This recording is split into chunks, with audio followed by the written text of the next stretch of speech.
घाटशिला विधायक रामदास सोरेन ने मंत्री पद की शपथ ले ली है। राज्यपाल संतोष गंगवार ने राजभवन में आयोजित शपथ ग्रहण समारोह में उन्हें पद एवं गोपनीयता की शपथ दिलाई। इस अवसर पर राज्यपाल संतोष गंगवार और मुख्यमंत्री हेमंत सोरेन ने रामदास सोरेन को शुभकामनाएं दी। शपथ लेने से पहले रामदास सोरेन ने शुक्रवार को रांची पहुंचकर सबसे पहले दिशोम गुरु शिबू सोरेन के आवास पर जाकर उनसे मुलाकात की और आशीर्वाद लिया। मंत्री पद की शपथ लेने से पहले विधायक और उनकी पत्नी पूरे परिवार के सदस्यों के साथ गुरुजी के आवास पहुंचे थे।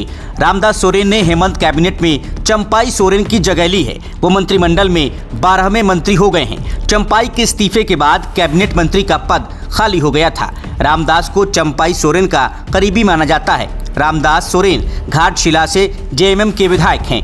पूर्व मंत्री चंपाई सोरेन की तरह वो भी कोल्हान क्षेत्र के बड़े नेता हैं। शिबू सोरेन के साथ झारखंड आंदोलन में सक्रिय रहे थे। आदिवासी समाज के बीच उनकी अच्छी पैठ है। पहली बार रामदास सोरेन 2009 में और दूसरी बार 2019 में विधायक बने। वो जेएमएम के पूर्वी सिंहभूम के जिला अध्यक्ष भी हैं। झारखंड के पूर्व मुख्यमंत्री और हेमंत सोरेन कैबिनेट में जल संसाधन विभाग तथा तकनीकी शिक्षा विभाग के मंत्री चंपाई सोरेन ने 28 अगस्त को मंत्री पद से इस्तीफा दे दिया था। राज्यपाल ने उसी रात में उनका इस्तीफा स्वीकार कर लिया, जिसके बाद ही ये हालात बने कि रामदास सोरेन को 12वां मंत्री बनाया गया। रामदास को चंपाई सोरेन का करीबी माना जाता है। ऐसे में मुख्यमंत्री हेमंत ने रामदास को मंत्री बनाकर न सिर्फ बगावत थामने के लिए बड़ा कदम उठाया है, बल्कि आदिवासी समाज को भी साधने की कोशिश की है। जानकार कहते हैं कि जेएमएम ने डैमेज कंट्रोल की भी फुल प्रूफ तैयारी कर ली है। रामदास सोरेन को कैबिनेट मंत्री बनाकर न सिर्फ पूर्वी सिंहभूम जिले को महत्व दिया गया है, बल्कि कोल्हान इलाके को साधने के प्लान पर भी काम शुरू कर दिया गया है। इसे चंपाई के तोड़ के रूप में देखा जा रहा है। मंत्रिमंडल विस्तार के बाद रामदास को संभवतः वो सभी विभाग दिए जाएंगे जो अब तक चंपाई के पास थे।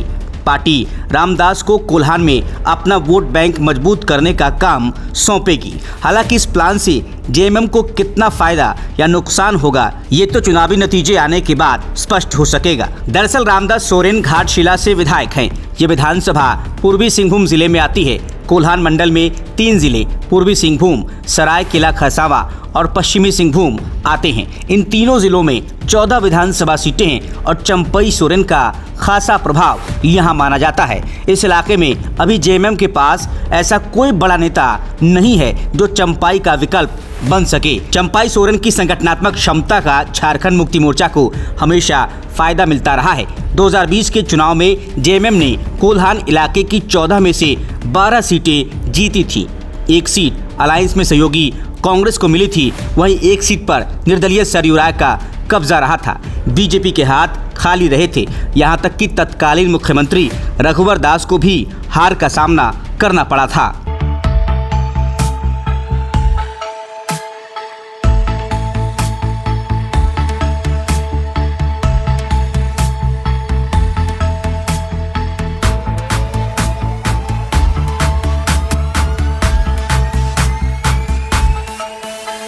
बायोम मेडिकल प्रिपरेशन का एकमात्र संस्थान जहां है complete digital classrooms, individual doubt counters, video lectures, student tracking system, library facility, 100% result oriented rankers batch, study package and class notes in PDF. TheFollowUp.in. Like, share and subscribe. www.thefollowup.in